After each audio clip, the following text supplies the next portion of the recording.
আমার ছোট ভাইয়ের জন্য আপনারা দোয়া করবেন, আল্লাহ যাতে তার গুনাহ মাফ করে দেয়। আরাফাত রহমান কোকো শুধু একটি নাম নয়, একটি অনুভূতি, একটি নিঃশব্দ সংগ্রাম। প্রচারের আড়ালে থেকে তিনি হয়ে উঠেছিলেন বাংলাদেশের ক্রীড়াঙ্গনে এক নিঃস্বার্থ কারিগর, অলিখিত কাণ্ডারি। তার দৃষ্টিভঙ্গি ছিল সুনির্দিষ্ট: দেশের ক্রীড়াক্ষেত্রকে আন্তর্জাতিক মানে উন্নীত করা, বৈষম্য মুক্ত করা।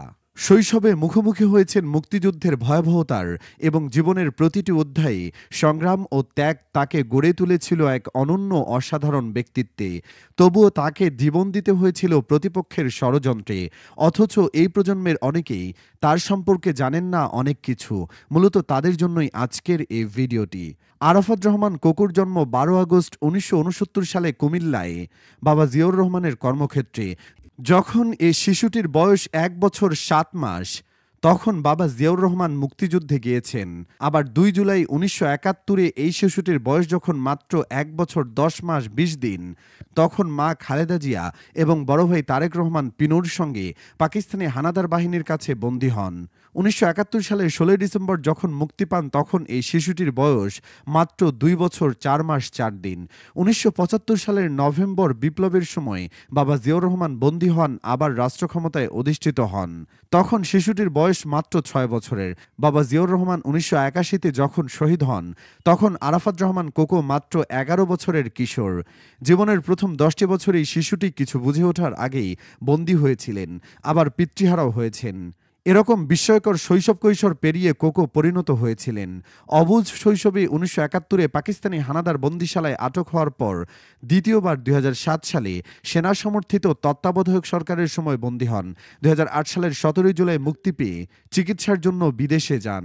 2015 সালের 24 জানুয়ারি মালয়েশিয়ায় মাত্র 45 বছর বয়সেই তার জীবনাবসান হয়। সেনা সমর্থিত তত্ত্বাবধায়ক সরকারের মামলাগুলো মাথায় নিয়ে বিদেশের মাটিতেই তার মৃত্যু হয়েছে।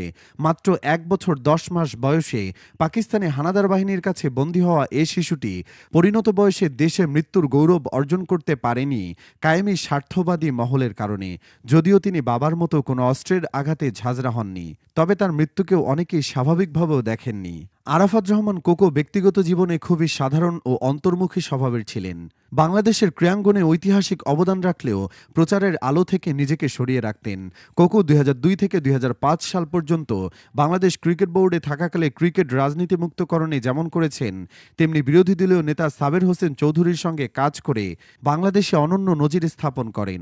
বাংলাদেশ ক্রিকেট বোর্ডে যারা দায়িত্ব পালন করেছেন তাদের অধিকাংশই ক্রিকেট খেলোয়াড় ছিলেন না, কিন্তু DOHS ক্লাবের হয়ে দ্বিতীয় বিভাগে ক্রিকেট খেলেছেন। প্রধানমন্ত্রীর সন্তান হিসেবে দ্বিতীয় বিভাগে খেলার পারিবারিক শক্তি না দেখানোর মতো বিনয়, এ ধরনের বিনয় তার পুরো ক্রীড়া সংগঠক জীবনে লক্ষ্য করা যায়। যেমন ক্রিকেট বোর্ডের নিয়ম অনুযায়ী সরকার যাকে ইচ্ছা তাকে বোর্ড সভাপতি করতে পারত, কাজে ক্ষমতার চূড়ান্ত ব্যবহার করলে বোর্ড সভাপতি হতে পারতেন। তা না হয়ে বোর্ডের অধীনে ডেভেলপমেন্টের কমিটির চেয়ারম্যান হিসেবে দায়িত্ব নিয়ে আমূল বদলে ফেলেছেন বয়সভিত্তিক ক্রিকেটকে। এমন কথা কেউ বলতে পারবে না যে তার বলয়ের বাইরে বাড়তি কোনো হস্তক্ষেপ কখনো করেছেন। এরকম একজন নির্লোভ, নির্মোহ, অরাজনৈতিক ক্রীড়া সংগঠককে আওয়ামী মিডিয়া দুর্নীতিবাজ, মাদকসেবী কত কি বানিয়েছে। এই কোকোর নামে গাড়ি পোড়ানোর মিথ্যা মামলা দিয়ে আবার তার মৃত্যুর পর বেগম জিয়াকে সমবেদনা জানানোর নাটক দেশবাসী প্রত্যক্ষ করেছে। বন্ধুরা, কোকোর মৃত্যু আপনাদের কাছে স্বাভাবিক নাকি অস্বাভাবিক লেগেছিল?